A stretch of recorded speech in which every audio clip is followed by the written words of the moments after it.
Last, Sian Gaza. Ngayon, si Nico David naman. Kaya ko kayong balikan eh. Kayo nakikisawsaw. Kalibin nila Kastama, pinalikan lahat ng mga nakisawsaw sa issue nilang mag-asawa. Sian Gaza, Nico David at Aklas, mga pakialamero daw ayon kay Jasmine. Hanggang ngayon ay mainit na pinag-uusapan pa rin online ang pagkakaaresto sa influencer na sila Kastam o Yoshi nito lang nakaraan. Sa inilabas na police report ng Parañaque Police, inihabla raw ng kanyang partner si Yoshi sa reklamang physical at emotional abuse at nang madakip ay nakumpiskahan di umano ng ilang high caliber na walang papel. Kanya-kanya namang tanggol ang mga fans nila Kastama sa lalaki dahil sobrang nag-viral na pangyayari ay hindi na iwasang naging laman din ito ng content ng mga kapwa-vlogger nito. Tila hindi na nga kinaya pa ng kinakasama ni Yoshi na si Jasmine Supetran ang mga naglabasang post mula sa mga ito. Kaya naman, binasag na niya ang kanyang pananahimik upang ipagtanggol ang sarili at linawin ang ilang mga bagay. Gaya na lang ang nabanggit nila Kastama na pagtakas daw niya ng pera nila at ang pagkaubos ng mga alahas ng lalaki. Pangit lang talaga si Yoshi mag-term ng salita. Hindi lang siya marunong mag-deliver ng mga sinasabi niya. Umalis ako ng bahay para magpakalma, hindi kami mag-abot, hindi na humabay yung away. Regarding dun sa pera na tinakbo ko daw sa bangko, pumasok yung pera na kinikita namin dahil walang bangko dito si Yoshi. Dun sa pera na yun, dalawa nga kaming nagtrabaho doon. Yung mga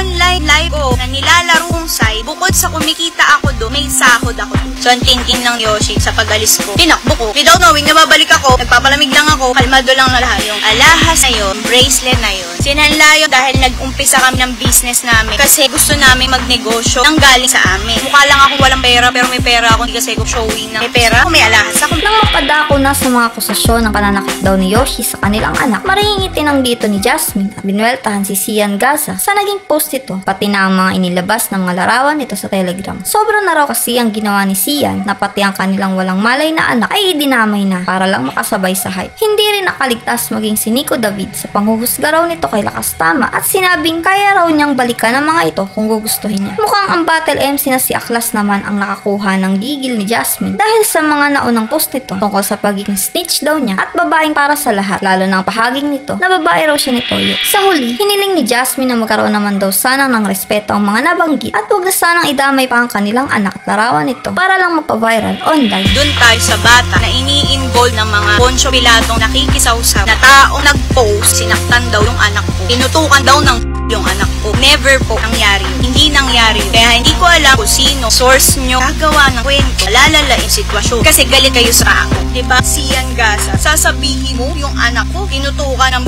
ni Yoshi? Saan mo kinuha yun? Bakit nakikialam kayo? Ngayon, si Nico David naman. Diba, Nico David? Dami mong sinasabi. Dami mong theory, conclusion mo. Pero sino ka para husgahan mo yung tao? Gumawa ka ng kwento mo din, sarili mong version. Yung si Sian Gaza, nilabas yung picture na may pasadaw. Kaya ko kayong balikan eh. Kung ganyan lang din naman, nilabas nyo na yung picture ng anak ko. Ginamit nyo sa mga cover ng mga reaction video na nandun yung mukha ng anak ko. Ng dalawang anak ko. Baka din ang dadami ng bata. Gagamitin nyo ba yung picture? Hindi nyo man lang binlur. Meron pa, sarap industry. Pakailamero ka lalaking tao. Snitch ka mo. Baka ikaw, diba Aklas? Pakailamero ka ng buhay ng may buhay. Titirahin mo ako. Sasabihin mo, babae ako ni Toyo.